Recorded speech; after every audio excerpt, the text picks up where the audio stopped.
Ovo je Podcast Mrežnica. Dobrodošli. Naš današnji gost je gospodin Michael Palaicha, Amerikanac hrvatskih korijena i čovjek o čijem bi se životu definitivno mogao i trebao snimiti film. A zašto to govorim? Iz jednostavnog razloga što je gospodin Palaich prije još 1990. godine snimio film Bleiburška tragedija, točnije dokumentarac o jednom od najvećih zločina nad hrvatskim narodom počinjenom u svibnju 1945. godine. No tu priči nije kraj. Tijekom Domovinskog rata gospodin Palaich bio je u Hrvatskoj kao novinar. Bio je kao novinar i u Bosni i Hercegovini tijekom tamošnjih sukoba. Napisao je knjigu Za Hrvatsku moje bake. Ali ponovno ću reći, i tu nije kraj njegovom doista bogatom životnom putu. Završio je na FBI-evoj listi, a Sjedinjene Američke Države protiv njega su podigle optužnicu za krijumčarenje oružja. Prijetila mu je kazna zatvora od 60 godina. Danas je gospodin Palaich naš gost. Reći ću da smo ga uhvatili na odmoru u Hrvatskoj, u koju rado dolazi zajedno sa suprugom Sandrom, i da mi je velika čast što je danas ovdje. Pa za početak najprije reći ću na hrvatskom: gospodine Palaichu, dobrodošli u naš podcast. Velika mi je čast što ste danas ovdje. Hvala vama, hvala na pozivu. Izvrsno, evo. Pa zapravo mogli bismo možda i nastaviti na hrvatskom, no šalim se, dogovorili smo, razumijete hrvatski, snalazite se s hrvatskim jezikom, no ipak ćemo na engleskom da vama bude ugodnije. Može tako? Može. Okay. Let's start things off with your Croatian roots. When did your family arrive in the USA and where from? So my grandfather and my grandmother are both from the area of Petrinja, and they came separately a couple years after each other. My grandfather came first around 1910, my grandmother around 1912. And so they came to Detroit, Michigan, which was at the time it still is a major city, but it was really a thriving major city at the time. So that's why they came there. There was a lot of employment. The economy was fantastic. So they came there from Petrinja. And with the exception of my grandfather, who only went back once, they never returned again, especially because World War I started. And then, of course, World War II, and they couldn't return. And they had no sympathy for the Yugoslav government, so they didn't want to come back. And they died before they were able to see independent Croatia. Have you always felt your Croatian roots, and who is responsible for that? In our family, we always grew up knowing we were Croatian. We never used the term Yugoslavia referring to our nationality. It was always Croatian. Probably mainly because there was no Yugoslavia when my grandfather and my grandmother came to America. It was Austro-Hungarian Empire at the time, so they felt nothing for Yugoslavia, and they only referred to each other and to us as Croatians. Mm-hmm. Tell me more if you want. So, who is responsible for your feelings towards your Croatian roots? You know, I thought about that over the years, and I included it in my book, Za Hrvatsku moje bake. I think the roots were with my grandmother, because I spent the first 5 years of my life with my grandmother. She took care of me. My mother was working, my father was working, and I was with her 100% of the time, until they got off work and picked me up. So I spent the whole day with baka. And I guess I got to love the Croatian culture because I loved her so much. She was a fantastic What grandma. was her name? Her name was Ljubica. Ljubica. So, just the daily things of watching her, how much love she had. If she was cutting a pear, she would give me a piece of the pear. If I would watch her making strudel on the kitchen table, and I was in love with the woman, because she was just a fantastic woman to grow up around, and she was so full of love, and she gave me love, and I think that was where the roots came from originally, I believe. Yeah. We will return to your Croatian story a little bit later. Let's shift focus to your documentary, Bleiburška tragedija. You made a documentary film about this tragedy. Why? I was originally introduced to the whole story of Bleiburg just through discussions with people. In America, in Australia, Argentina, Europe, we tend to live in kind of, especially in the days that I grew up in, we grew up in kind of subcultures of America. So I went to a Croatian Catholic church. We went to Croatian picnics. My friends were Croatian. I associated with Croatians. And so you hear about Bleiburg, and this was back, when I was in my early 20s, I would hear these stories. And growing up in America, of course, America is more of an Anglo-Saxon culture in general, with subcultures inside of it. And I couldn't really believe that the British are capable of being so uncaring, so violating human rights like they did in Bleiburg, being treacherous in their deception towards Croatians.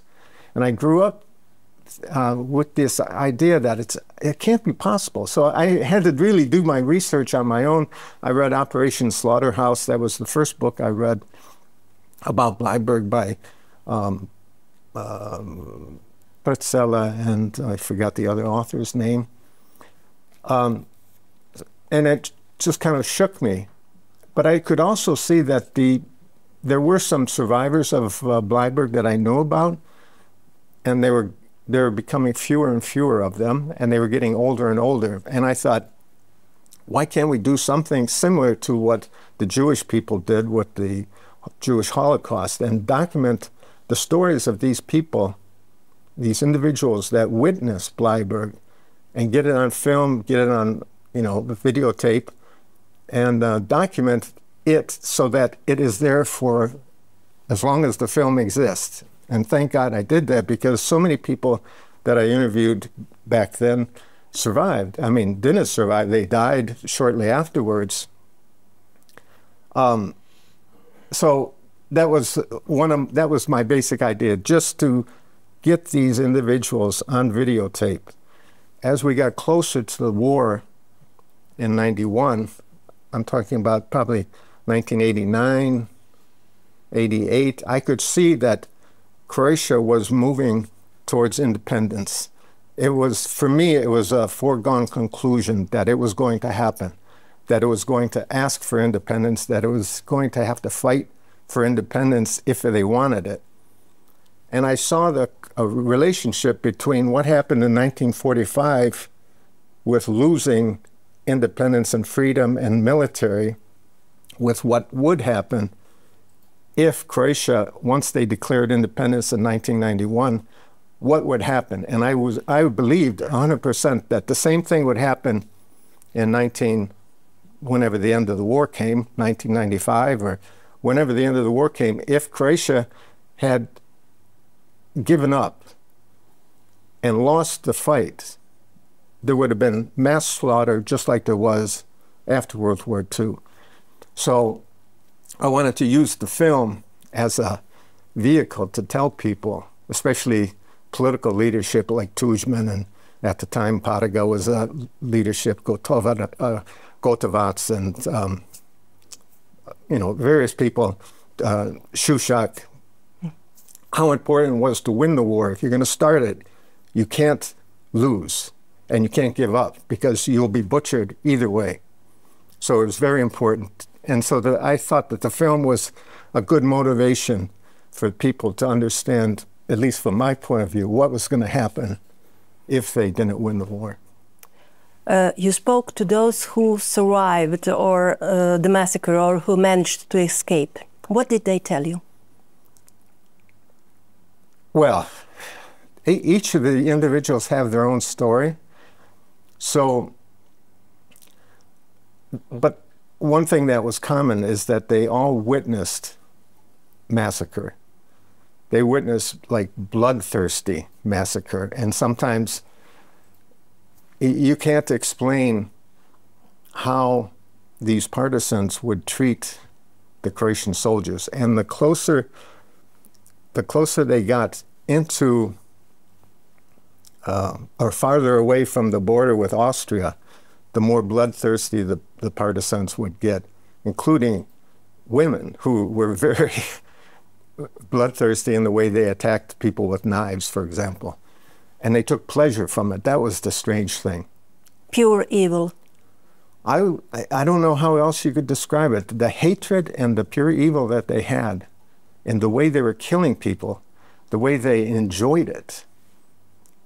And we can talk later, but I experienced the same thing when I interviewed people during the war of Independence with Croatia, which I call it. I don't call it the Homeland War, I call it the War of Independence, between 91 and 95. So very, very similar stories then. But yeah, that's one thing they did have in common, and just how they were treated as they were, and they had no hope of surviving, they didn't think. Many of them would give people messages, you know, I can't make it anymore. If I don't make it, tell my parents I love them, give my greetings to my family. If I make it, I don't make it, and you do. So those kind of things. What did they tell you about escaping and surrendering?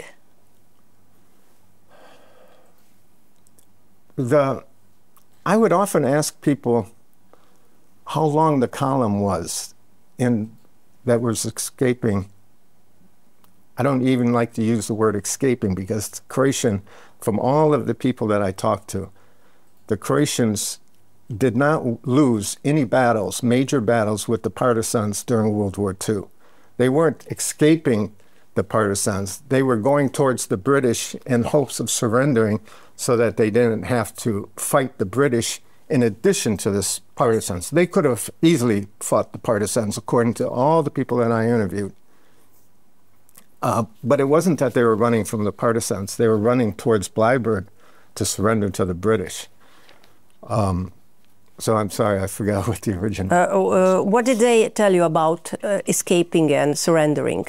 Can you share this story with us, please? When I asked them how long the column was, they couldn't see the beginning and they couldn't see the end. One person, in fact, I have him on the YouTube channel, talks about he got into Bleiburga in the late evening. It was still not dark, and they were camping on a mountain outside of Bleiburga field. And then in the middle of the night, he woke up and he saw what looked like a city below him. And he said to his friend, how is it that I didn't see this city when we came here? And the person told him, that's not a city. Those are our people down there. And they have lights lit, torches lit, candles lit. And it's not a city, it's the people. It was just such a huge mass of human beings down there. So the only thing that they could see, because they weren't involved in the negotiations, was at a certain time, 3 or 4 o'clock in the afternoon on May 15th, 1945, white flags went up, meaning that their leadership had made us an agreement to surrender. Now, we can talk about who they surrendered to, but for one thing is for sure, that the British refused the surrender, knowing that they were going to be killed when they were taken back into Yugoslavia by the partisans. The British knew that. I think the documents point that out. So, who were the murderers? Only partisans, or? Good question. I would judge the situation like the Allied army judged the losers of the World War II. For example, Nuremberg. I interviewed a Nuremberg prosecutor who was also on my YouTube channel. The Nuremberg prosecutor, according to his definition of war crimes, was that the British were responsible for war crimes because they knew that these people were going to be killed. And if they didn't know, they should have known. So they were in violation already of what already existed at the time, the Geneva Convention of 1928, which protected prisoners and the civilians that were following the surrendered soldiers. So they were in violation of that. Now, this is according to the Nuremberg prosecutor, who is also British, who is saying this. What was his name? Gerald Draper. Mm-hmm. And he's famous, that his specialty was war crimes. He had started off as a Nuremberg prosecutor, frequently went to Israel as an honored guest because of his involvement with war crimes. He wrote many of the laws subsequent to World War II about war crimes. So I don't know what better expert that you could have talk about the crimes that were committed by the British, but a former British major with the British Nuremberg trials.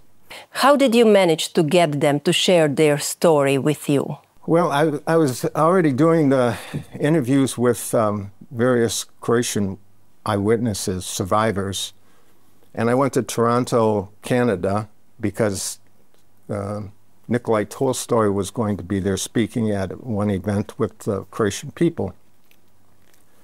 And it was a very small event. There was only probably 20 people in this room at the Civic Center in Toronto, Ontario. But I knew he was going to be there because my friend, who had been a friend for quite a while, even at that time, Ante Beljo, mm-hmm. Who later ended up in Croatia doing some great things for the Tudjman government. He told me, and we went there, and after the talk was over, I went out for lunch with Tolstoy and Beljo, and I went there, and I was talking, and eventually I approached Tolstoy with the idea that I would like to interview these people. Can you make the contact with me, give me the contacts, and I will write to them, and hopefully there'll be some positive response. Interesting thing is, when I first wrote to these people, they claimed that they didn't know too much about Bleiburg, that they weren't. That's exactly, that they weren't there, that they were dealing mostly with Cossacks, that they didn't have too much involvement directly with Bleiburg and with the Croatians. Turned out that's exactly false.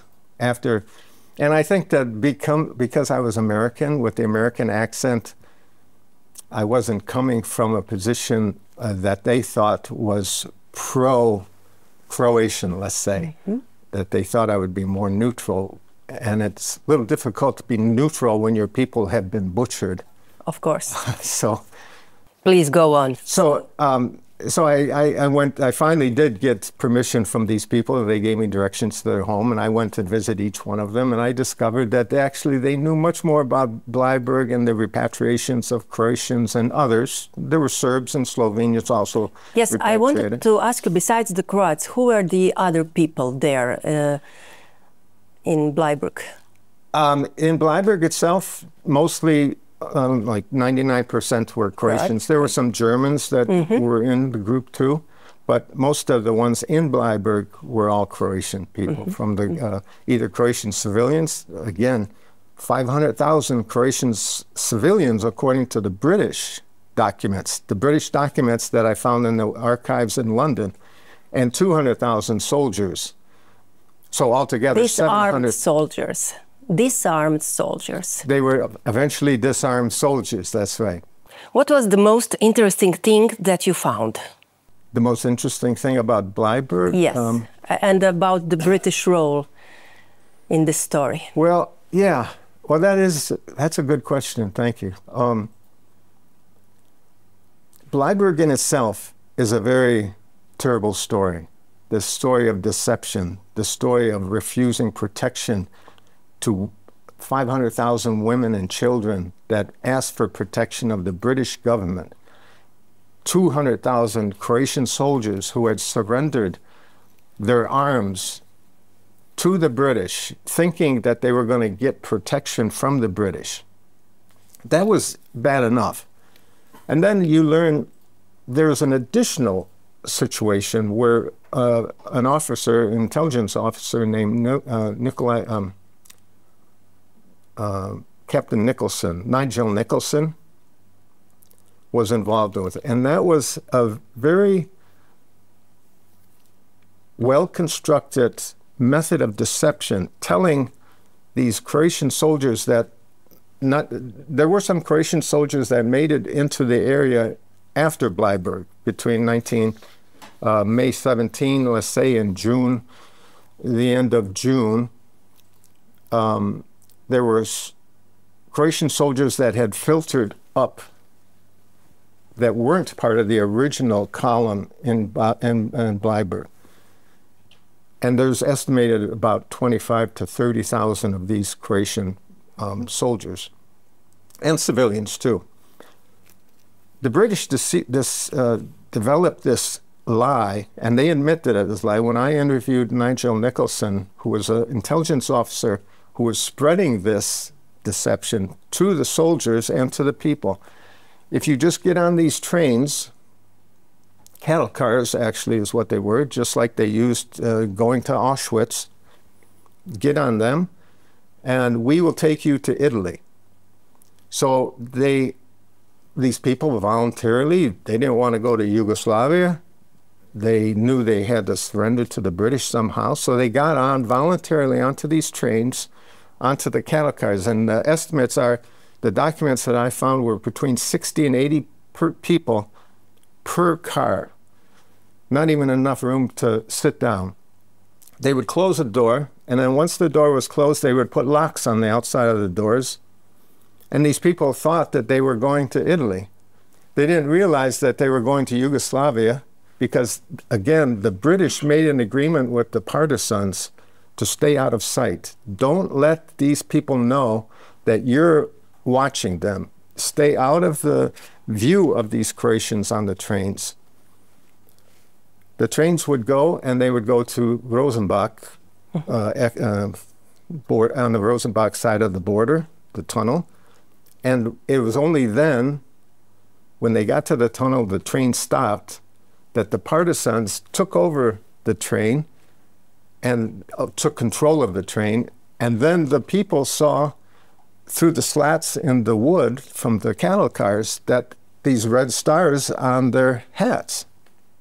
Some of them actually started, according to Nigel Nicholson, British intelligence officer who was there, witnessed it. He said people started even killing themselves inside the cattle cars rather than be sent back into Yugoslavia. Why do you think the British showed such brutality? That's a more complicated question than it seems. I think that the root of it is a racism on behalf of the British people and a feeling of superiority. That's my personal view. I asked Dr. Ivo Korski, who lived in Argentina. I went and interviewed him in 1989, I think it was. I asked him, are the British racist people? And he said an interesting answer. He said, the British are not racist. They don't have a racist ideology like the Nazis do, or like the Germans did. They have a racist, they don't have a racist theory. They have a racist practice, which is a big difference.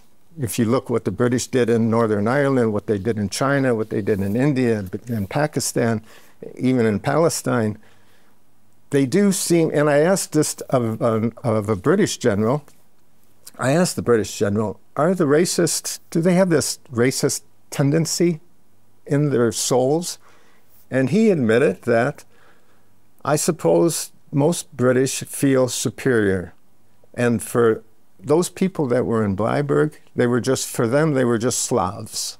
That's how they said it. Yes. They were just Slavs. They didn't realize that the Croatians in Austria were closer to their homeland than the British were to their homeland. But for somehow, the mentality of the British was that the Croatians were the foreigners. And they used that term too. They were just foreigners. In their own, they were within a few kilometers of their own land, and they were considered foreigners by the British. So we can say Bleiburg was ethnic cleansing. I think especially Tito he didn't ethnically cleanse the Croatian people. It wasn't his intention to ethnically cleanse them, but he wanted to ethnically cleanse, he wanted to cleanse the concept, the idea of a free Croatia. And if he had to kill 700,000 people to do that, he was more than willing to do that. And we can also talk about after the war, after 1945, how many people were killed in other ways, through the Secret Service, through OSNA,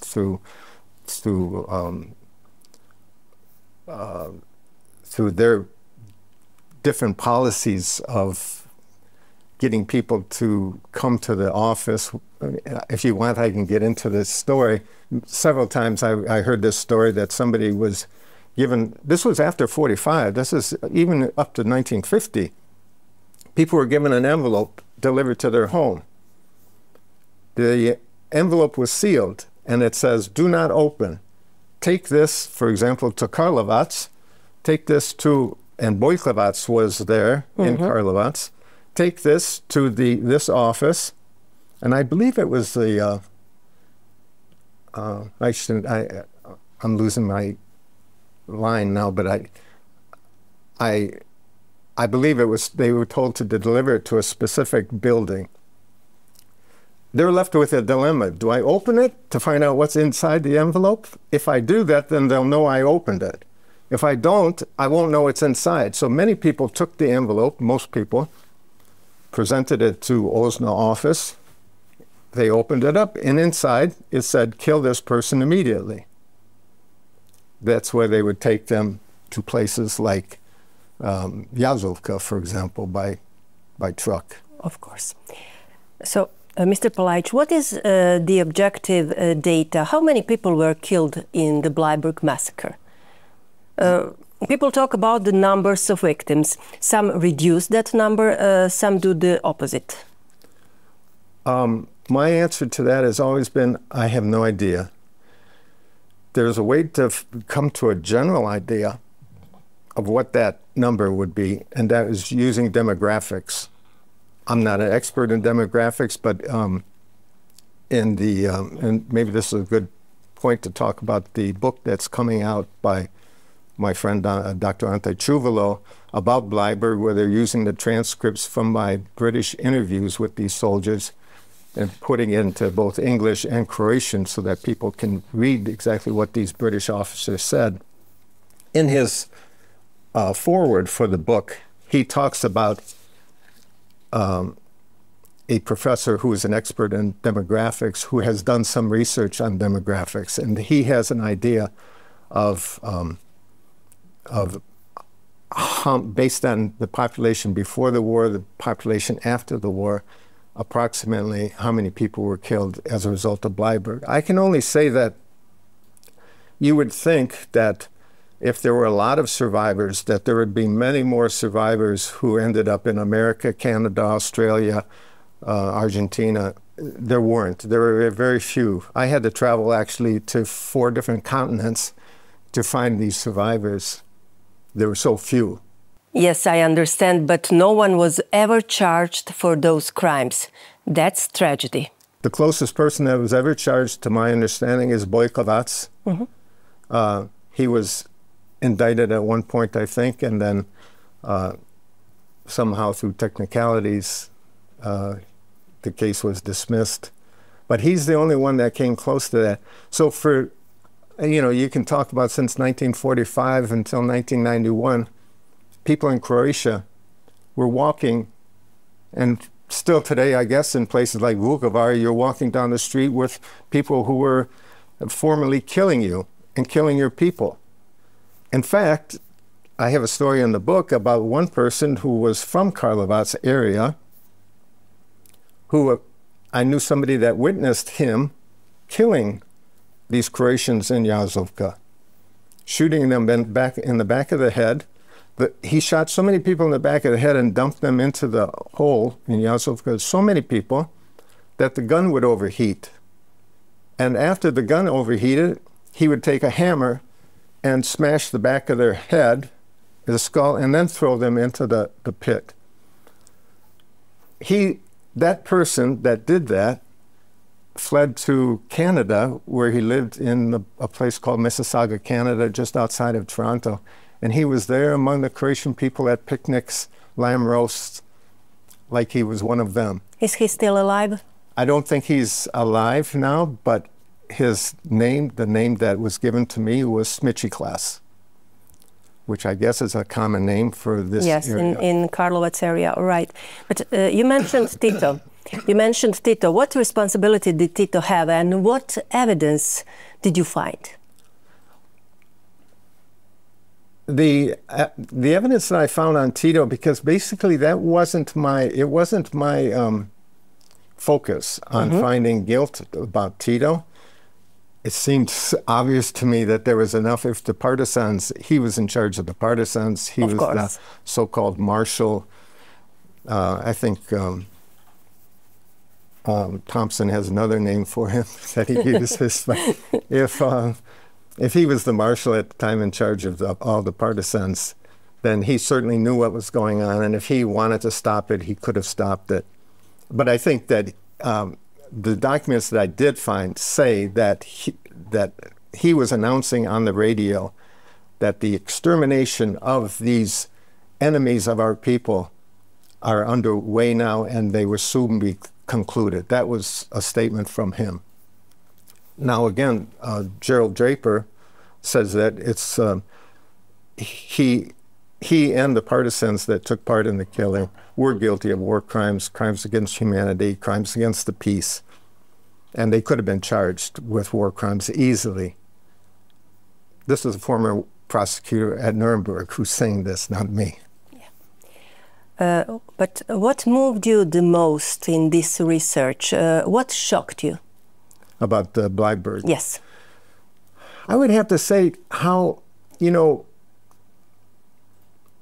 for example, Tolstoy and I have a different opinion about the guilt of the British military and government in general. We have different approaches. He's more specific, talking about Harold Macmillan, for example, or Toby Lowe, who also became Lord Aldington. I don't specify it like that. I use the terms that the war crimes prosecutor used, which was, no matter what level you are in the government or in the military, if you commit a war crime, it doesn't matter if you're following orders or not. The soldier is only responsible to obey lawful orders. He's not responsible to obey unlawful orders. And if they committed these crimes and they were unlawful orders that they were committed, they're still guilty of war crimes. And this doesn't matter if they're a general or if they're a private. If they committed these war crimes, they're as guilty as the general is. So that was a shock to me that Tolstoy had this opinion. The other one was really, the Bleiburg. I knew about the deception of the General Clark, for example, in the negotiations. And by the way, I do have an interview with Daniel Sirlean, who was one of the two negotiators in the Bleiburg Castle at the time. But really, this very developed technique or strategy of deception that they used for getting rid of the remaining Croatians, putting them onto trains, exactly like they did for the trains going to Auschwitz. And not one British has ever been put on trial for this, never been found guilty, nothing. Just they refuse to even address the issue. They just ignore it. They didn't even show mercy? No, because they received orders. They're very similar as the Germans. They received an order to do this, and orders were orders. And I even have one of the British officers, Captain Colin Gunner, who was there at the bridge in Lavamund, watched the Croatians go over for One day, one night, one day, he says. Thousands of people. He says, I was just following orders. That's how he dismissed it. Sounds familiar. Exactly. Did your documentary rock the boat? Yes, it did. I brought it, actually I smuggled it into Yugoslavia. It was still Yugoslavia at the time. It was before 1990, right? It was May of 1991. Oh. It was even before the referendum, I believe. Mm-hmm. So, again, you know, I think Antebellio was here at the time working. He had moved from Canada. And he arranged for me to show it in the Mimare Museum in May of 1991. So it was a small salon that they have off to the left of the entrance. It held maybe 50, 75 people, but it was full. But at certain points in the movie, when we talk about the partisans killing, the slaughters, there would be screaming from behind, Laji, Laji, of people that had infiltrated into the group, but they wanted to somehow cause a little problem, which they never did really. All they could yell in the back was Laji. Laži, da. Ne bih rekla da su bile laži. Okay. One question. Today, communist symbols are being glorified in Croatia. Not much, but okay. What do you think about it?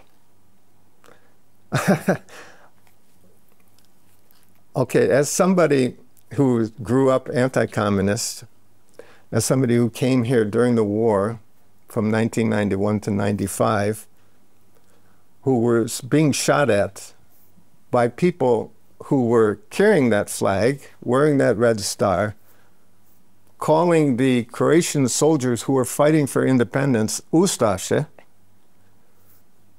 I find it difficult to believe that it is even tolerated in this country, that people still have the audacity to proudly display the Yugoslav flag, or proudly to talk about Tito being a hero, or putting red stars on the top of buildings in Rijeka. I just can't believe. And the attacks made on singers who are patriotic, people like Thompson, who are patriotic Croatian people, and they're attacked because they're Croatian. I can't believe that they hate their own people so much that they would attack them like that. After all of the centuries of fighting for freedom and independence, for their sovereignty, and now... And so many deaths? It bothers me. And what do you think about greeting Za dom spremni?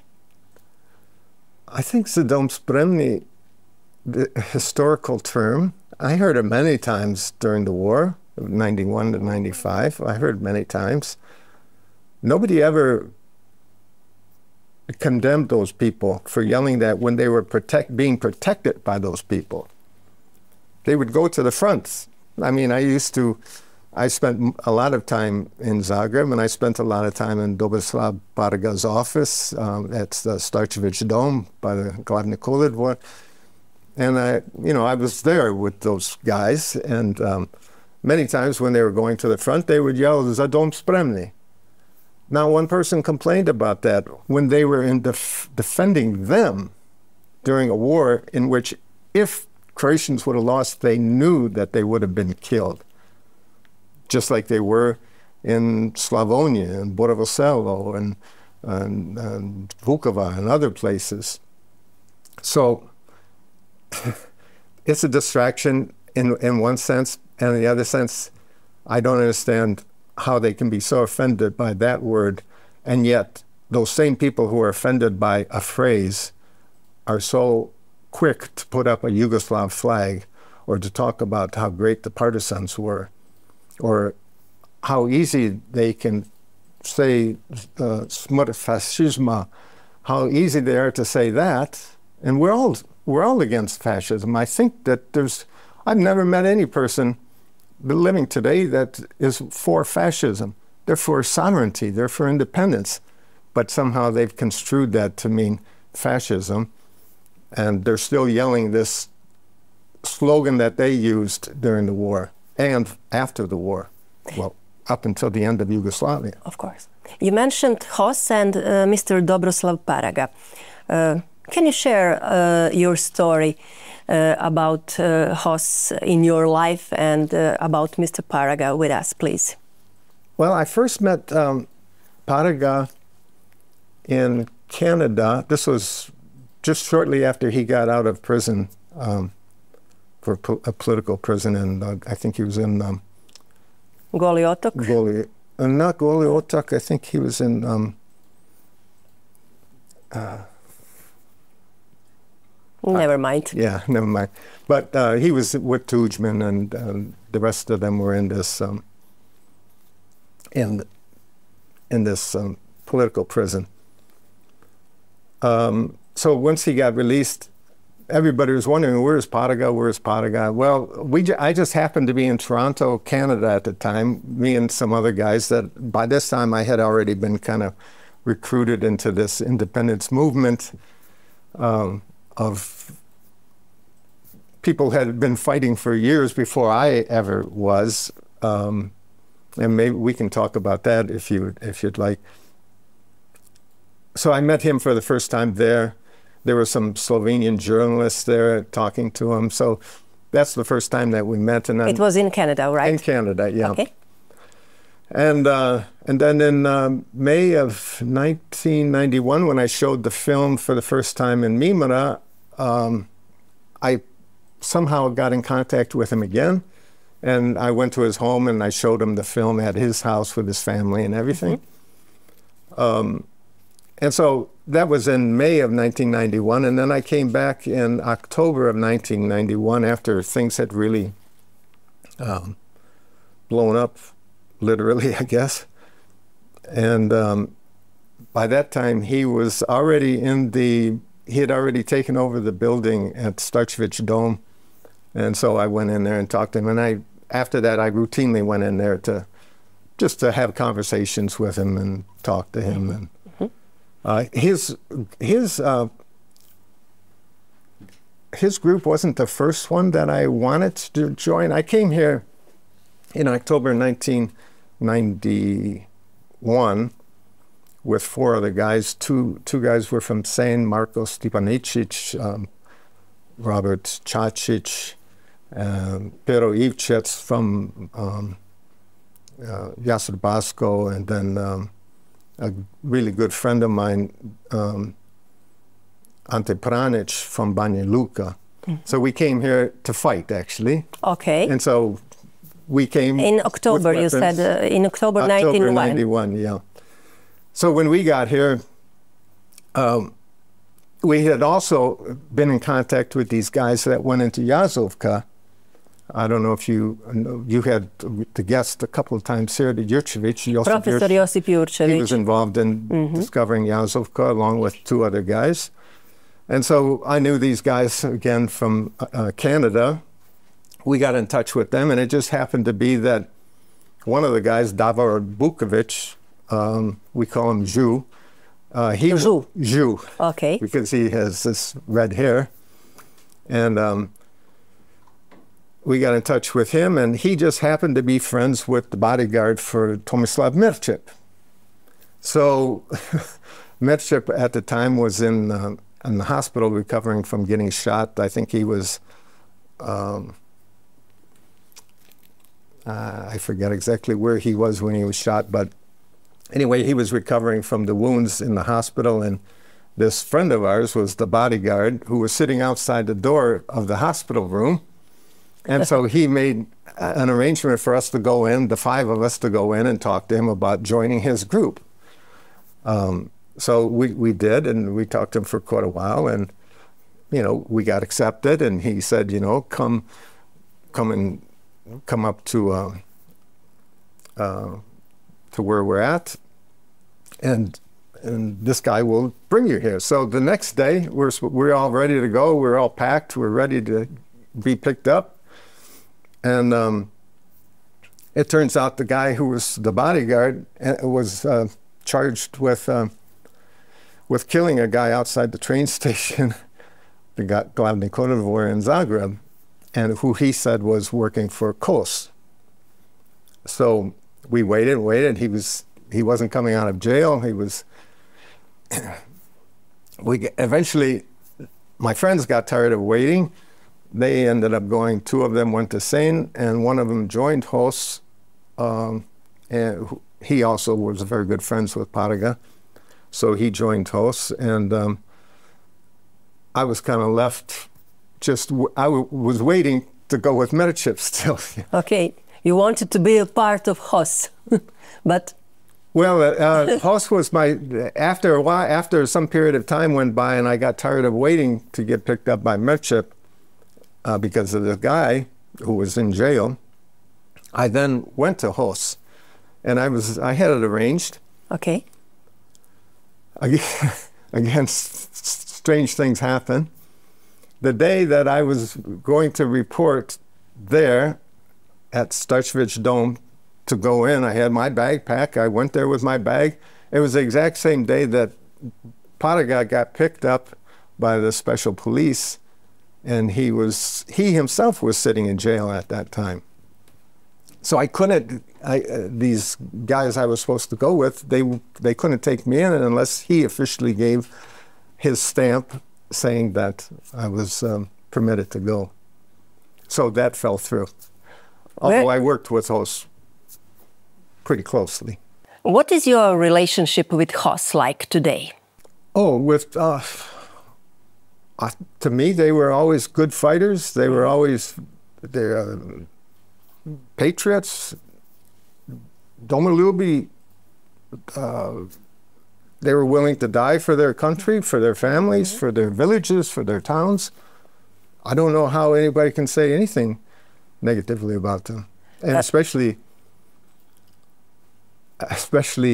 if you're a head of government and you hate the flag that says HOS so much that you turn your back on it and walk away.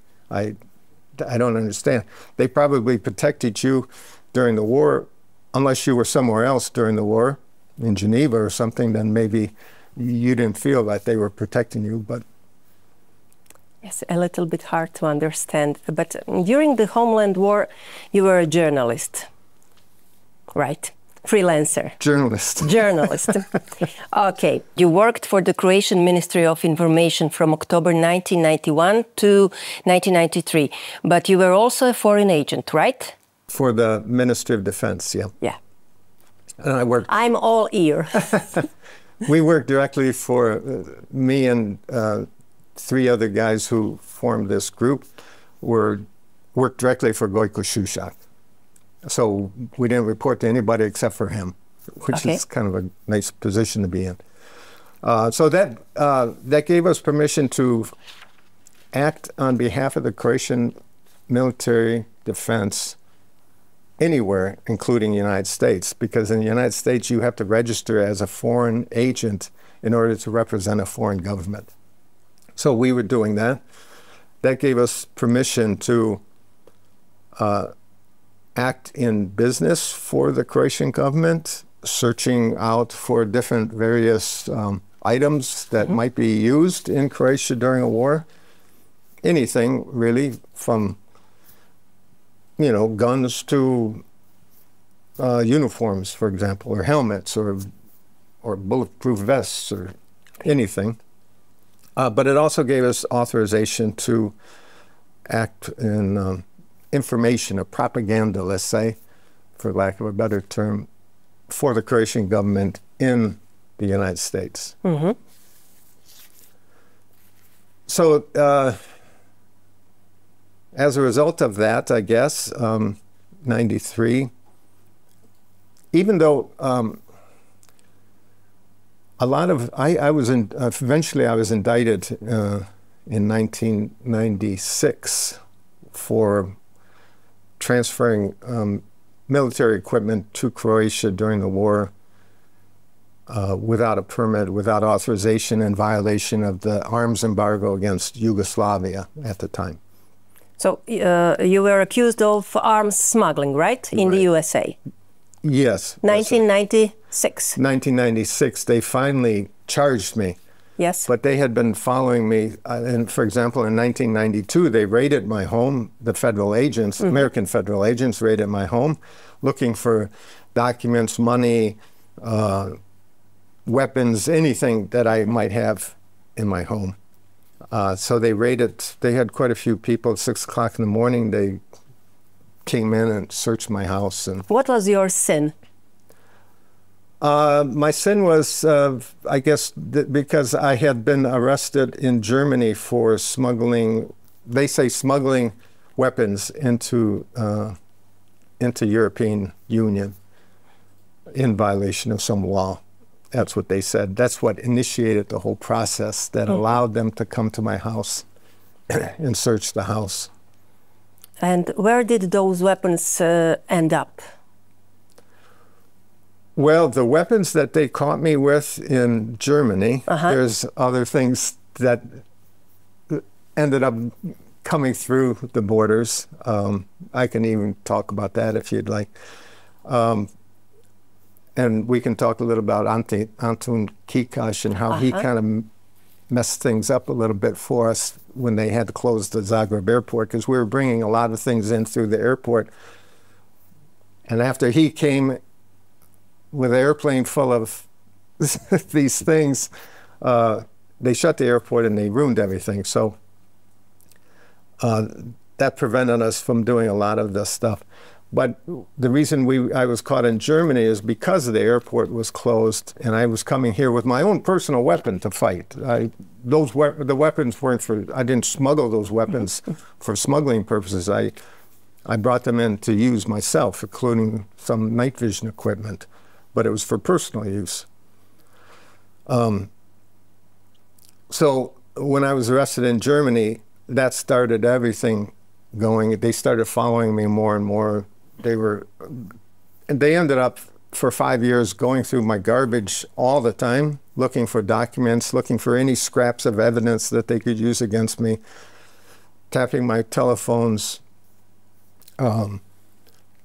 following me, using the phone numbers that I had registered on my phone, who I called, and then following that in this maze of who they talked to. And so it just led to a lot of investigation. That went on for 5 years. And finally, there was a thing called the statute of limitations, which for that particular offense was 5 years. And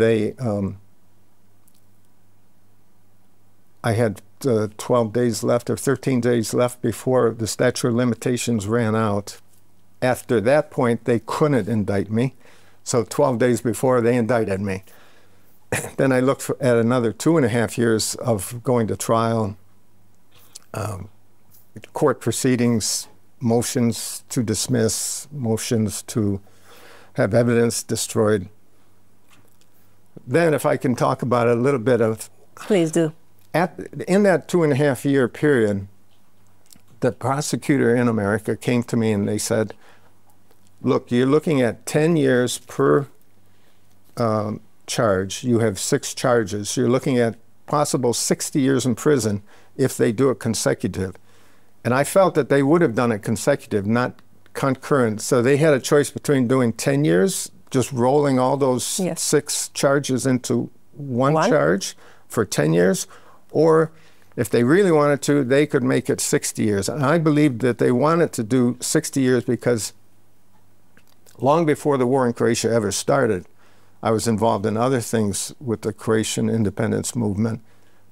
They were still after me for those things. Oh. So if they couldn't get me for those things that they thought I was involved in, they could get me on this. And I was confident that they were going to give me 60 years. So they came to me and they said, we will give you 14 months in prison, guarantee 14 months in prison, but you have to tell us everything you did, who was involved,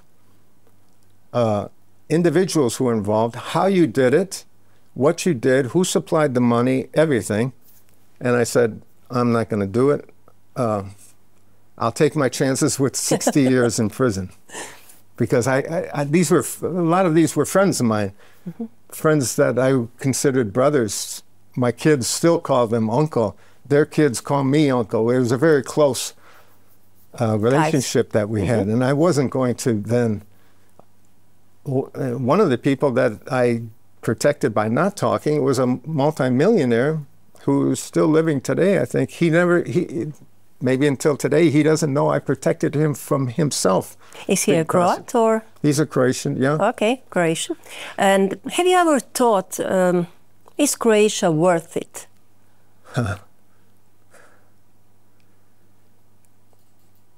It is worth it. I think it could be going in a better direction now than it has been going. So I think it's a shame. The sovereignty, the amount of sovereignty and independence that it has already given up just in 30 years. And I don't know how much more they're willing to give up even further. But, you know, if you're looking at shortly after the War of Independence that you fought for centuries, and you're so willing now to give your currency away, you're willing to give a certain amount of your sovereignty away to join the European Union, to have some other leaders in Geneva dictating what you should do, just like in previous centuries you had Austro-Hungarians, you had the Hungarians, you had the Turks, you had the Nazis, you had the Italians, and now you're going to voluntarily... I couldn't understand how, after all this fighting for centuries, you're so willing to just give up something so precious as sovereignty. So, is it worth fighting for? It is. I'm an old man now, so, you know, it's up to the younger generation to do something. To do what? That's the question, right? How about starting with the vote? Yes. You know, I love the way the young people have responded to Thompson. I love the fact that they're willing to walk for miles to go to a concert, that they're yelling all of his songs, no matter how young they are at a festival or at a concert, they know his songs. I think that's fantastic. But if you're willing to do all that, go stand in line and vote. And vote for the people who are going to support your vision of Croatia, not somebody else's vision, not the least of two evils or three evils.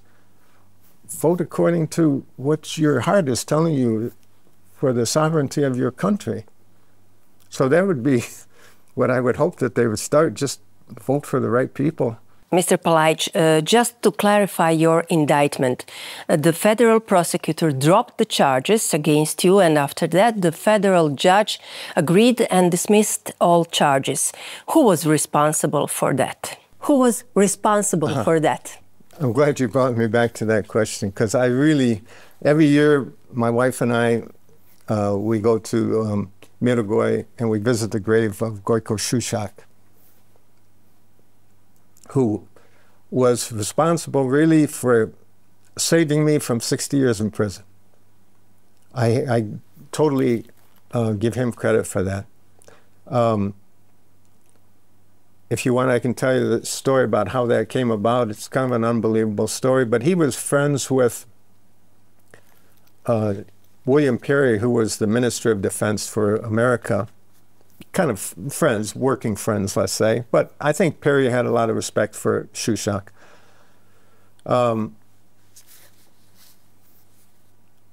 So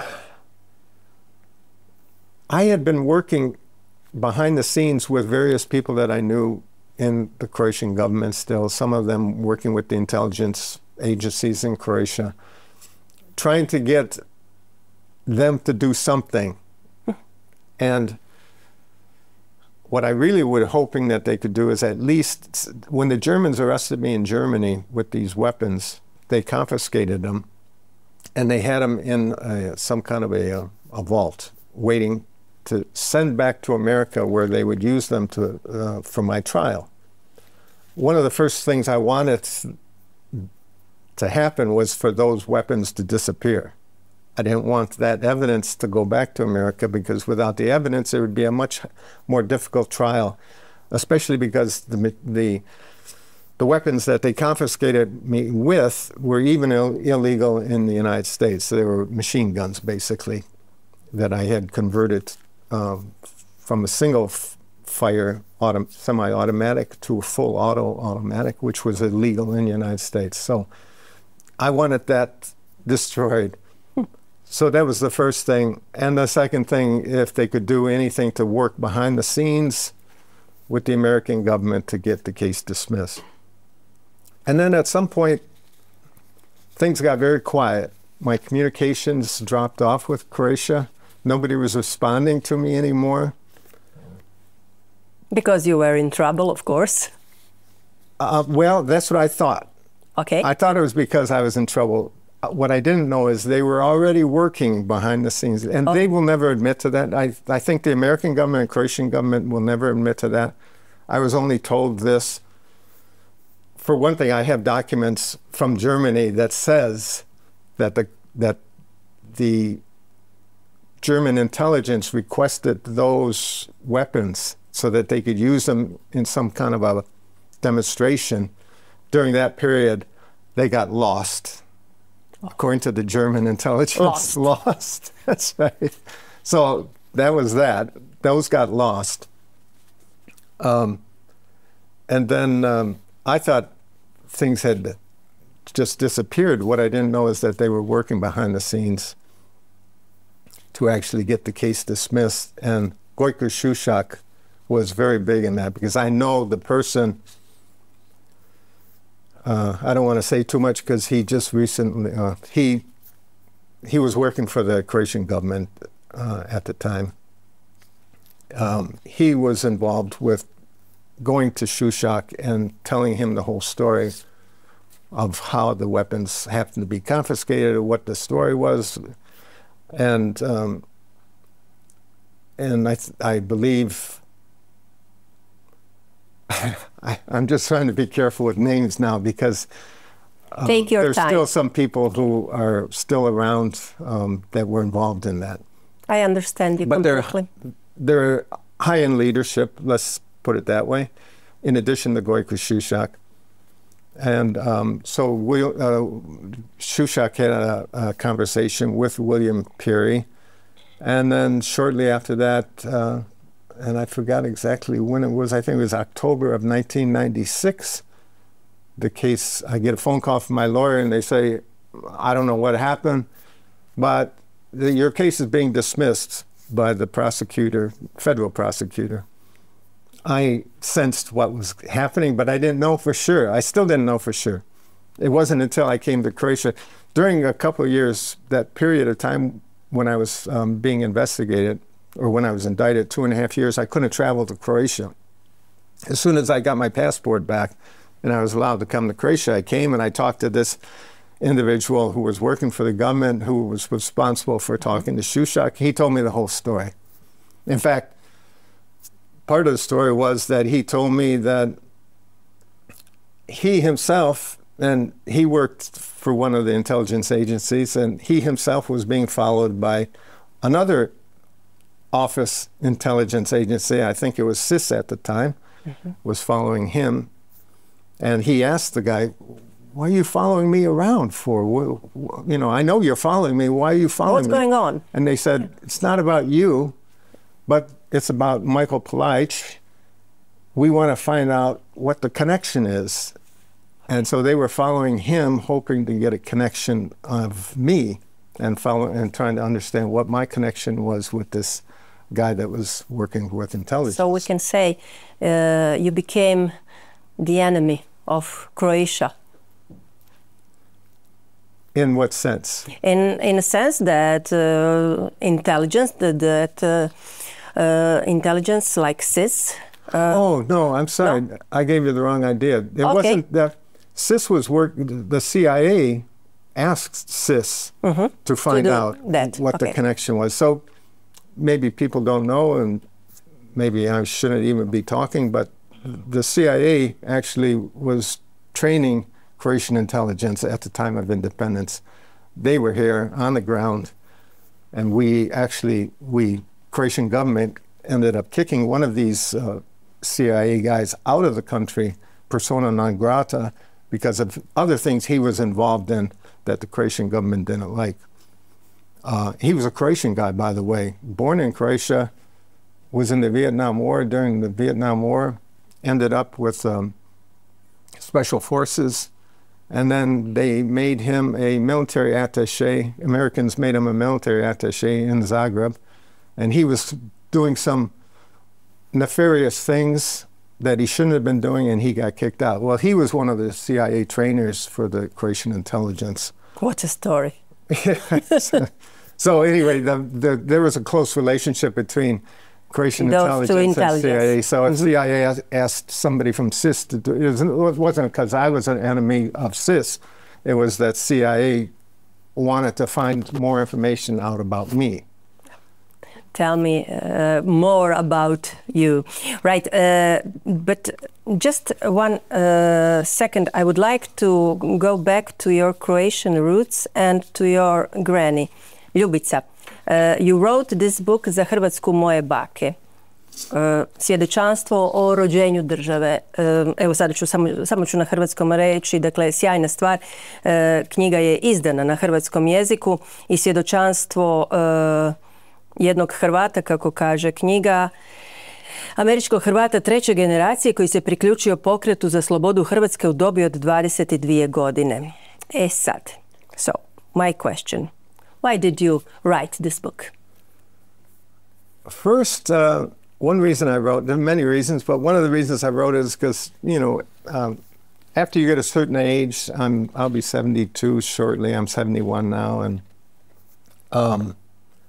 you start thinking you would like people to know maybe what happened in the past, especially my children, and know a little bit about what I did, what happened, why I did why I was away from home so much, why I put myself under this pressure of the government. And so that's one reason. The other reason, I would like the people in Croatia, the reason I had it translated into Croatian was because I would like people here to know that independence here didn't just start in 1991.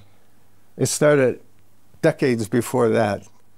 And there was a lot of people that carried this flag of independence as Barjak. Hrvatski Barjak. That's right. They were responsible for instructing me or, educating me. And we did quite a few things in immigration, including, for example, Ivo Korski, who was the president of Republikanska Stranka in Argentina. He had a dialogue with Tudjman after he got out of jail constantly. And so it was kind of he was like one of the smartest persons I ever met in my life. Gospodin Ivo, Mr. Yes, Ivo. Okay. Yes, Korski. And so he was on such a level, he was speaking to Tudjman in the T form. That's how close they had become. And so it was this process of educating, and the whole idea of Croatian independence wasn't necessarily the only option that there was. There was also the Confederation option in 1991. And so why pursue the idea of independence totally and not Confederation? That took a decision, and it was based on a certain certain concept, certain level, certain respect for sovereignty or independence and freedom that Confederation doesn't have. So I believe that people like Korski and others educated others like Tudjman, and then Tudjman had people like Gorko Šušak who came from the West, and he was definitely involved in the political, although he was mostly involved in the cultural aspects of Croatian, like for example the Nogometni Club in Canada. He was mostly involved in that, not so much politically, but we all knew each other. And we talked to each other, and educated each other. And so a lot of his views came from his time in the West that he maybe got from others who he was associating with in Canada. So that's another reason I wrote, is to let people know that there was a lot of history before 1991. And then, you know, some of the people, like I talk to young people today who don't even know who Dobroslav Paraga is. I have a chapter on him because... Yes, I saw that. He was important. He was an important figure, regardless of what happened after his arrest. And he's kind of disappeared from the Croatian political scene now. But at one time, he was leading a certain movement. And it was an important part of history, and I thought that people should know. About Paraga. About Paraga and the others, like Ante Beljo. How, you know, a short story about Ante Beljo, you see, you know, in the old days during the war, you might see him on TV. I used to cross the Sava with him to go into northern Bosnia, carrying stuff across the river on pontoons.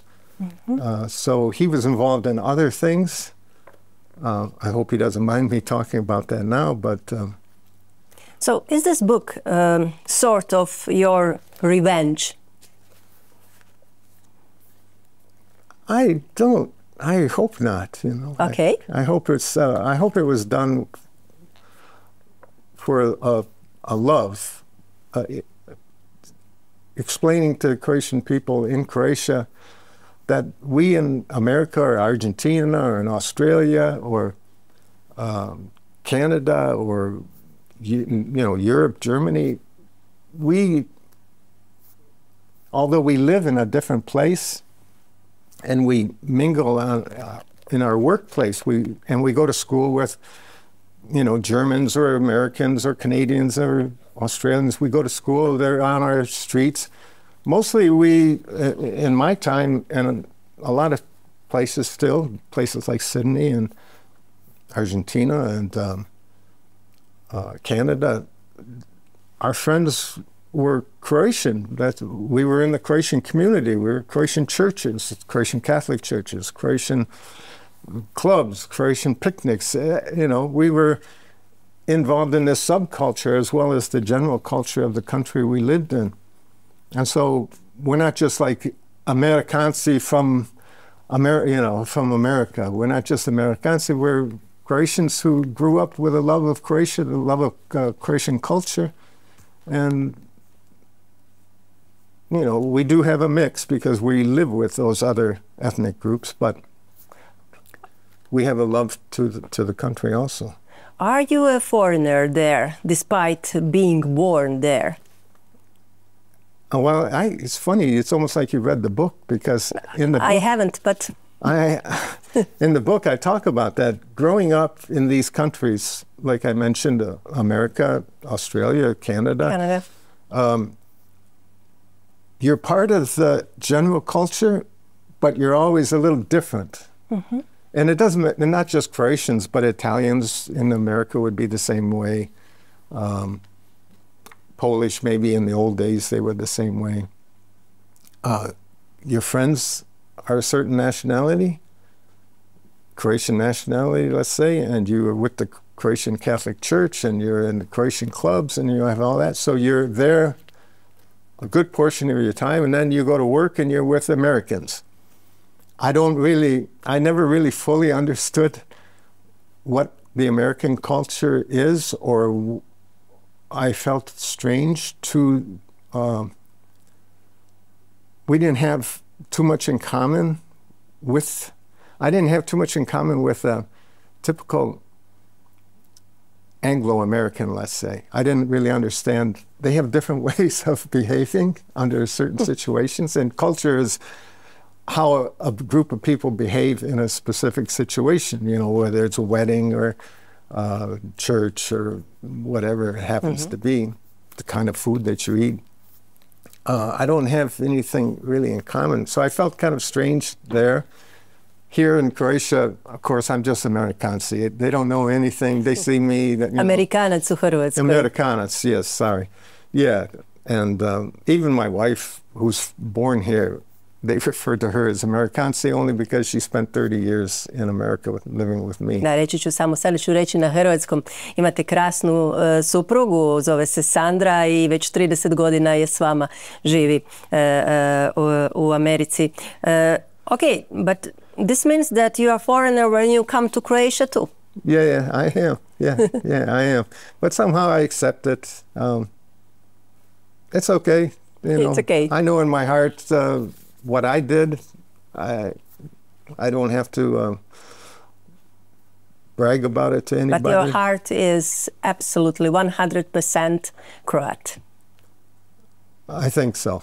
Yeah, I think so. I would like to open a discussion on the current situation in Croatia and Bosnia and Herzegovina. Let's go back to 2025. How do you view the situation in this part of Europe? Do you believe, as some do, that new wars are possible in this area?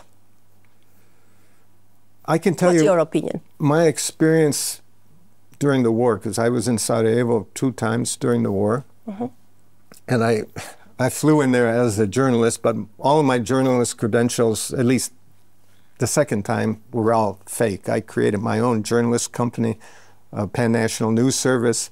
I created my own ID cards, everything, letterhead. James Bond.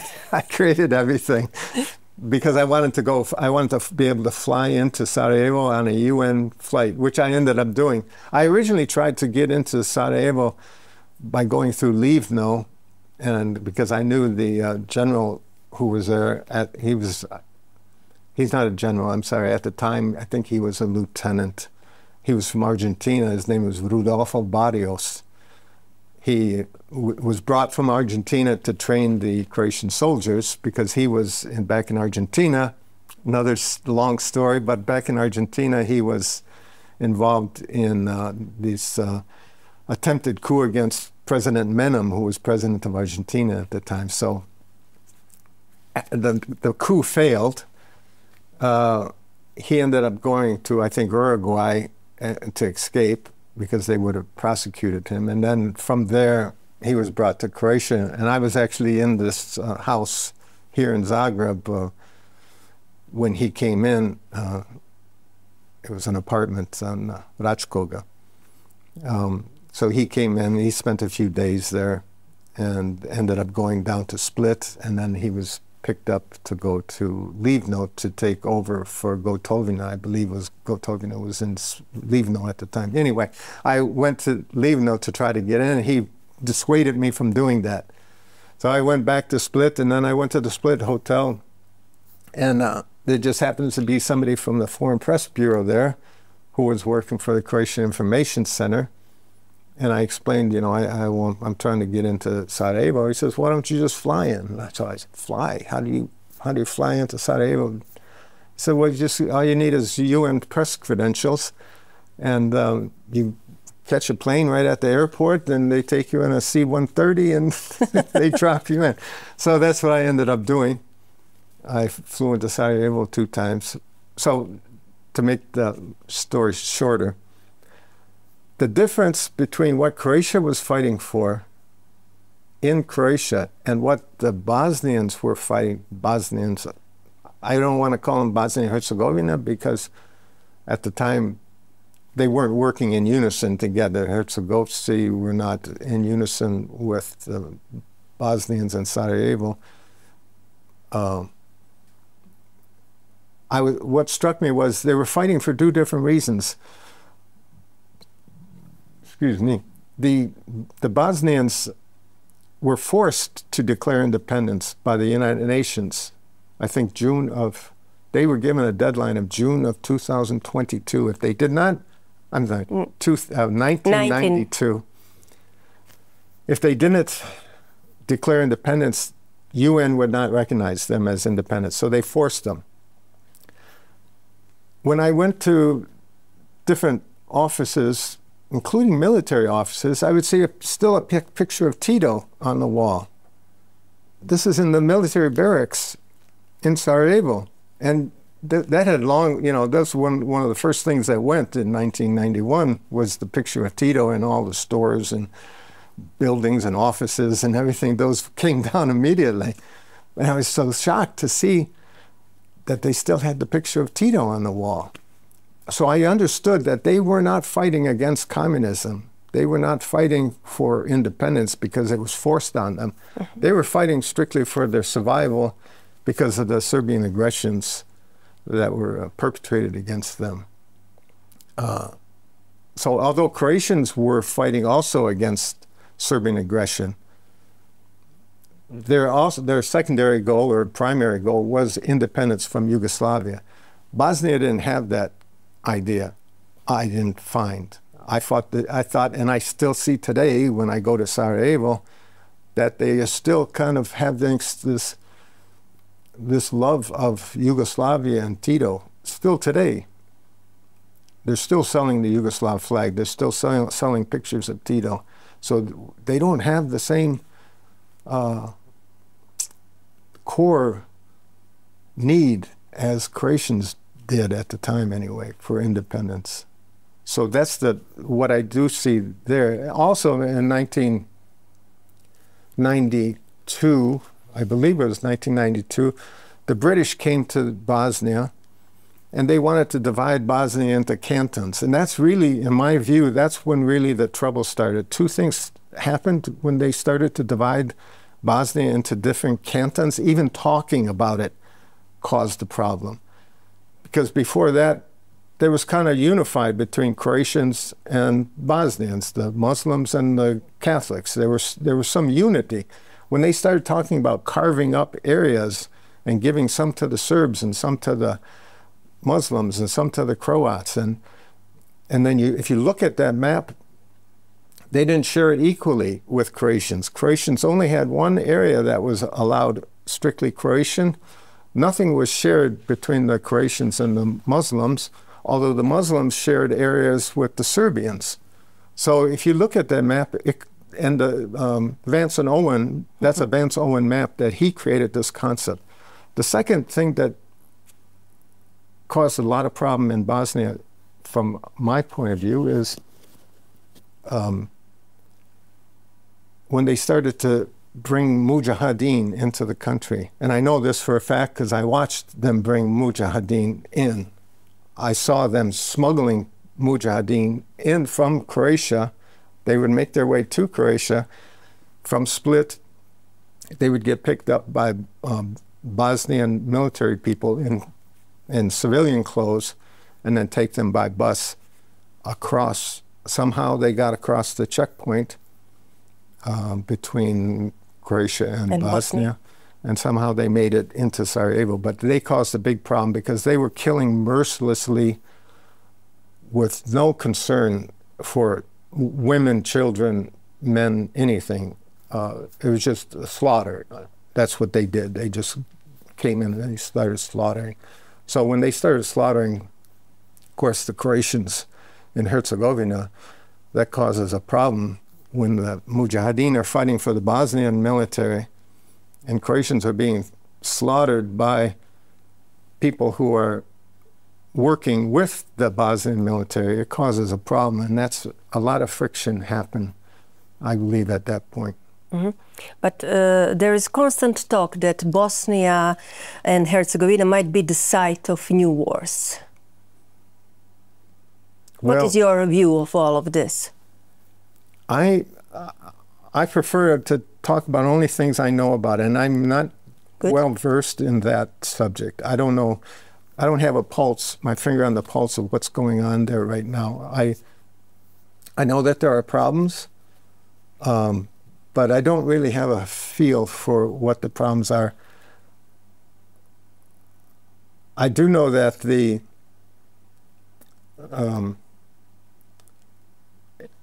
intelligence agencies in Bosnia have been infiltrated by other nationalities, other nations. That's the only thing I can say about that. I know that that has an effect. Even when I had pretty good relations with Mohammed Sačibay, who was the ambassador to Bosnia at one point. I had good relationships with him, and even at that time, the intelligence agencies have been infiltrated by, I can't name exactly what countries. I can guess at what countries. We can all guess. Yeah, but they have been infiltrated, and they control a lot, I believe, of what the Bosnian policy is. What do you think of life in Croatia today? How much has everything changed from your point of view? Well, every year I come with my wife. We spend quite a bit of time here, 3-4 months a year. So, and I have to apologize, my Croatian language still hasn't developed very much, but in spite of coming here very often and for 3 or 4 months per year, I see a change in the material things that are offered. You're able to get certain material items at various stores, you know. It wasn't too long ago that there was no Bauhaus, there was no IKEA and those kind of stores. So that on that superficial level, it's changed quite a bit.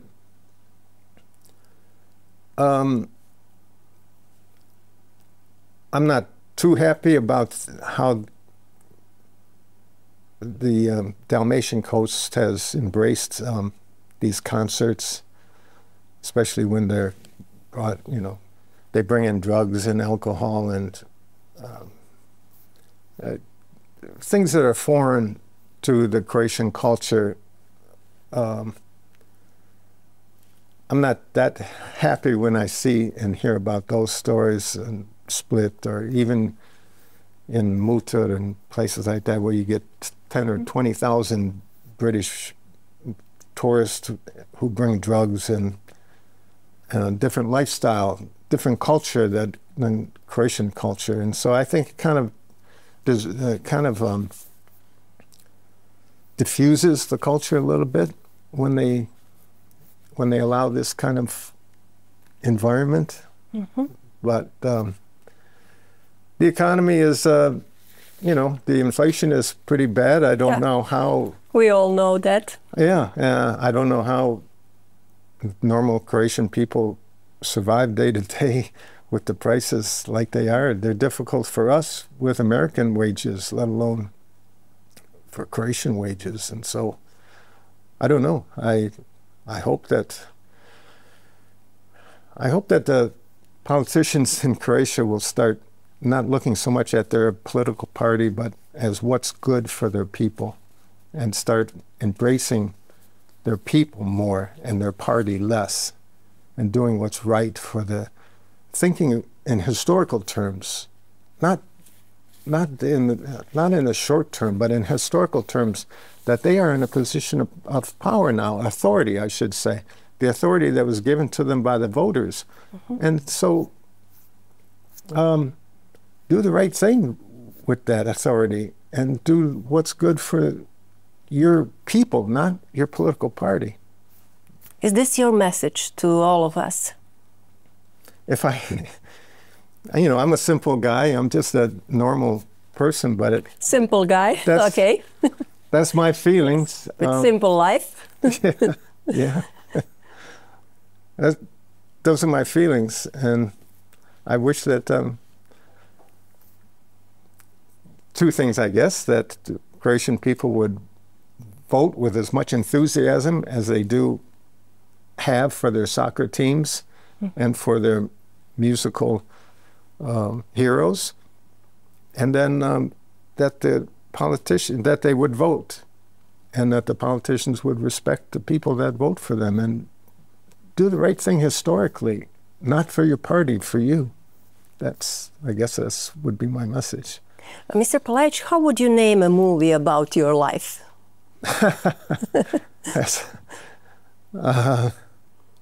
I'm just a simple man. Yeah, well, I guess, yeah, a simple man who had big dreams. some of those dreams were realized. You know, Croatian independence is not a small thing.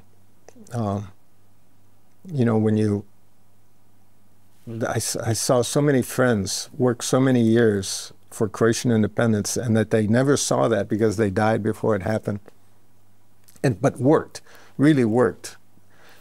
These friends that I talked about, referred to before, I would be kind of remiss if I didn't say that they actually brought me. I was at a lamb roast one year in Detroit.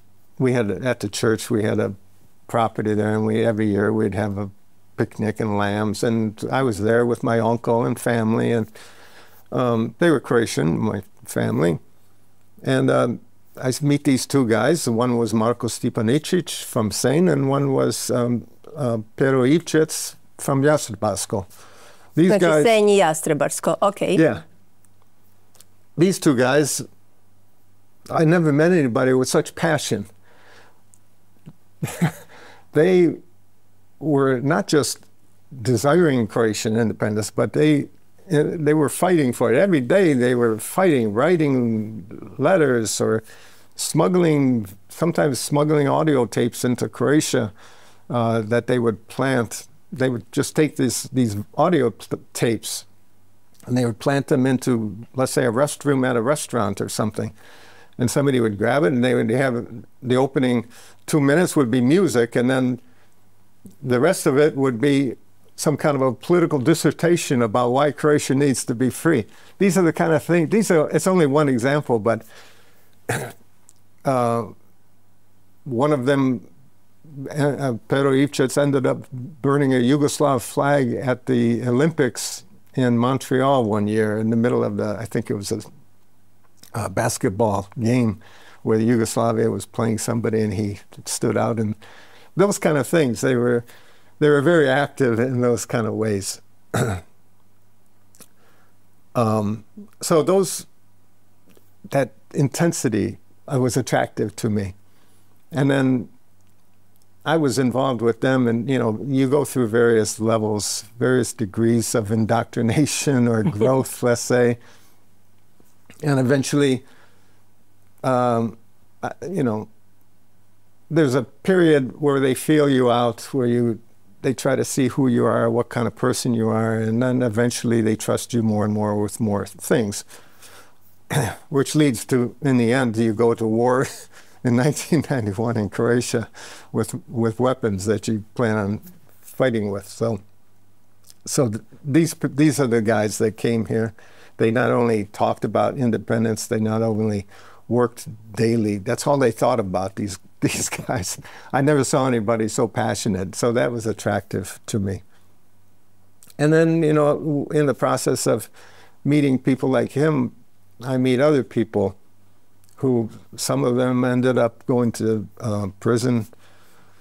One of them here, I don't want to mention his name because he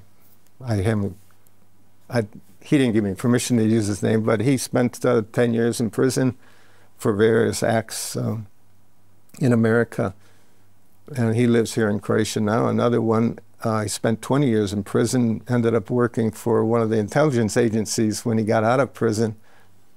I can't mention his name because he died now, Drago Sudar. Drago Sudar. Sudar, yeah. He worked for the intelligence agencies for a number of years, and so guys like that, it was nice for me to be with people like that were so passionate about something, and they were willing to die for these things, and willing to go to prison even for these things. So you mentioned, I have so many questions, forgive me. You mentioned Mr. Anton Kikaš. Tell me something about him. Could you share your story about him with us? Well, I only met Anton Kikaš one time, and that was at a small meeting in New York. I was invited to a law office where there was, I think, maybe 6 or 8 of us there.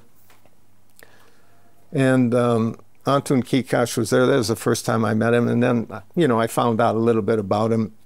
He was a businessman from Canada, pretty wealthy businessman. He had an idea that he was going to, in one full blast of energy. He was going to he was going to hire an airplane loaded full of weapons, loaded full of artillery, and fly it into the airport in Zagreb and somehow not be noticed. It was still, at the time that he did that, it was still controlled by Yugoslavia. Okay, I think Tuđman had already been elected by that time. He did have some power, but you still had, UDBA was still there, KOS was still there, all these agencies were still there. Yugoslavia controlled the airport. The military was at the airport. The military in Zagreb was still in charge of the headquarters, in the JNA headquarters in Zagreb. And somehow he thought he was going to fly. It was the craziest idea. Meanwhile, we were smuggling things into Croatia over a period of time, slowly, little by little, trying to stay under the radar. We did have an agreement where, for example, if we brought three rifles in, let's say, AK-47s, the government would take one, and then they would allow two to come through. So we had the connections in the Zagreb airport. We also had connections in the airport in Toronto. There was a Croatian guy. He actually was charged, I think, for this. So it's not a secret. Later on, he was charged well after the airport in Zagreb was closed. He was a Croatian guy, worked in the baggage department. And so we would arrange for him to put these bags onto the flight going to Croatia without any kind of tags from the airlines or anything.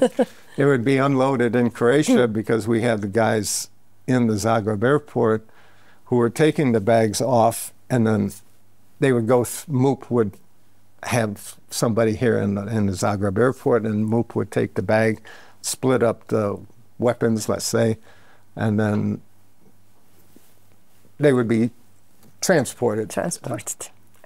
And what do you think about Franjo Tuđman?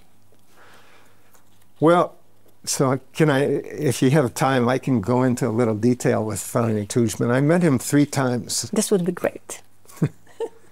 I met him 3 times. The first time was shortly after he got out of prison, and I think he was 87. He was making a tour of the United States and Canada. He had in his mind, for some reason, I don't know how he came about this concept, but he had the idea that he was going to have elections in Croatia. I don't know if he sensed that because of what was happening in the rest of Eastern Europe, that was coming next, and he wanted to be there.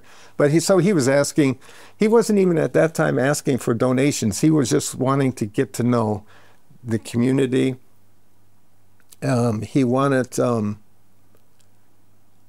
us not to see him as a former general of the JNA, but a patriot. And he had a lot of abuse thrown at him too, because he would give a talk, and there might be 100 or 150 people there, and somebody always would stand up and start yelling about you can't preach to us because you're a former Yugoslav JNA officer. But he was smart, because he would go to the leadership of the different Croatian political parties in emigration. So you had the Republikanska stranka, or you had Otpor, or you had HOS, or HOPE, or Stranka Prava. He would go to that leadership, and he would say, okay, I understand that this is what is thought of about me, but this is what I want. I want independence, So he knew that the best way to get to the immigration was through the political leadership, because there was a lot of influence from those people, and those people were respected because, like I said before, some of them went to prison for their beliefs. Croatia, yes. That's how strong they felt. So they know if they say Tuđman's okay, they must be okay, because this guy would never say treatment was okay. He would go to jail before he says that. So he got the support of the political leadership. I met him for the first time it was a small dinner. Actually, it was in the backyard of somebody's home, and there was probably 5 or 6 people there. And we were sitting around the table, and he was just like a normal guy, but the intelligence of this guy. I can tell you why I came to that conclusion. There was the Senate has this Senate Foreign Relations Committee. It's a small committee within the Senate. It's important, but it's a smaller one. There was a report written by a senator called Senator Jesse Helms. And this report went into the Senate Foreign Relations Committee report. In the footnotes of that committee report, there are 2 names of 2 people that actually wrote the report. So the reason I'm telling you this is because it was such a small, minute detail. We were sitting around the table, and somebody mentioned about Jesse Helms, Senator Jesse Helms, writing this report for the Senate Foreign Relations Committee. And he says, no. Like, yeah, you could see the strength from him. No, that wasn't written by Jesse Helms. That was written by 2 people, his staff workers. Now, I'm the only one who knew that at the table, because I'm the only one who read that report. And for me to think that he just got out of prison, that he knows the names of these 2 staff workers who wrote a report that nobody else saw, it was amazing to me how well read he was, how intelligent, how involved he was in the most minute detail. So that told me a lot about him. In fact, at that meeting, I asked him, can we have a conversation about Bleiburg? I'm making a movie about Bleiburg, the Bleiburgske tragedija. Can we have a conversation about that? He said, no, now is not the time. So I never did get to talk to him, although I did ask him. It was 1987? That was around 1987, yes. Shortly after he got out of prison. Lepoglava, that's the prison I was thinking, with Bleiburga. And then I met him again in 1990. Oh, in 1993, they had a Hrvatski Svjetski Savez, Croatian World Congress that they organized. So I went to that Congress, and we were able to meet him and talk to him at that Congress. And then finally in 1995, he actually organized an event where, with Ante Beljo and Tolstoy and I went around the country at that time. We went all over. And this was May of 1995, I think. Yes, it was in May for the commemoration of Bleiburg. So we went to Split, Zagreb, Split, Međugorje, Osijek, all over the country, giving different talks and about the Bleiburg tragedy. And that's when I also met Tolstoy for the second time after Toronto. And actually I caused a little bit of disturbance because I spoke at the Hrvatski Sabor here in Zagreb, and Tolstoy was there, and some of the other British witnesses who were there as humanitarians in 1945 at the different refugee camps. And so I, from the front of the podium in the Sabor, I said, in the beginning, when I first started this, I thought that the British had blood on their hands. And when I concluded my studies on Bleiburg tragedy, I concluded that the British had blood up to their elbows. Oh. So there was a big commotion in the Sabor. I think Jurčević was there at that event. It caused a big problem. some of the British threatened to leave the group that was supposed to go on to split after that. And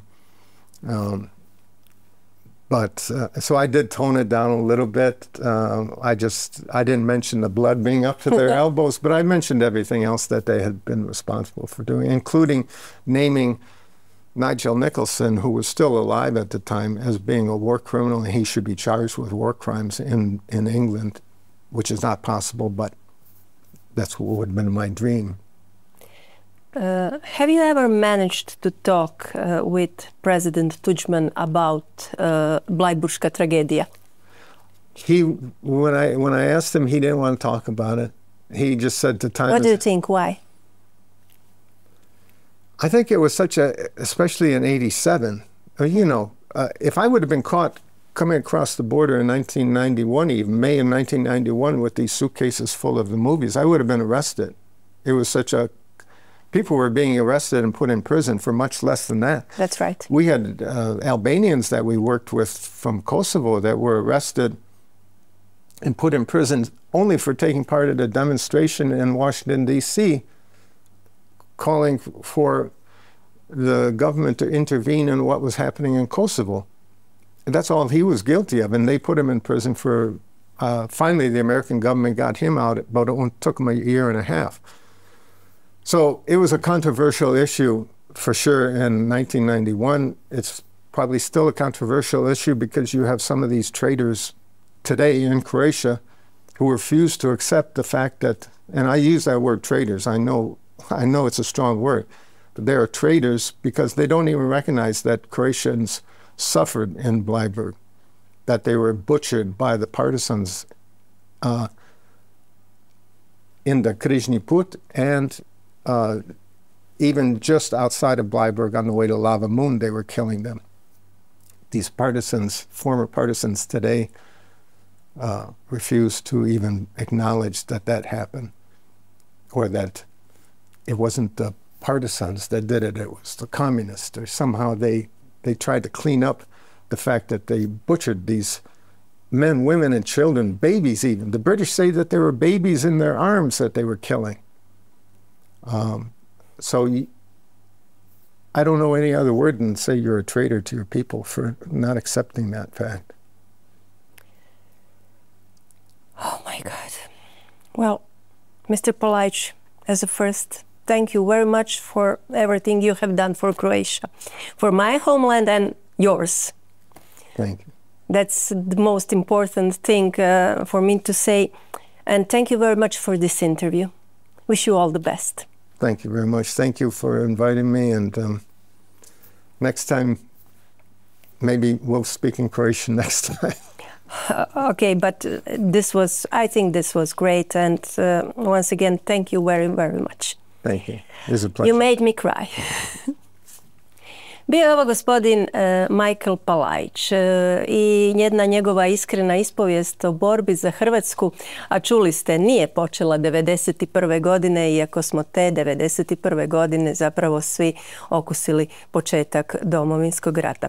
Hvala vam što nas gledate. Vjerujem da će ovo svjedočenje doprijeti do čim više onih do kojih bi trebalo, ali i do onih mladih možda ljudi koji žele znati bolje hrvatsku povijest i sve ono što se događalo hrvatskom narodu u 20. reći ću krvavom stoljeću. Još jedanput hvala vam što nas pratite. Bio je ovo još jedan podcast Mrežnica.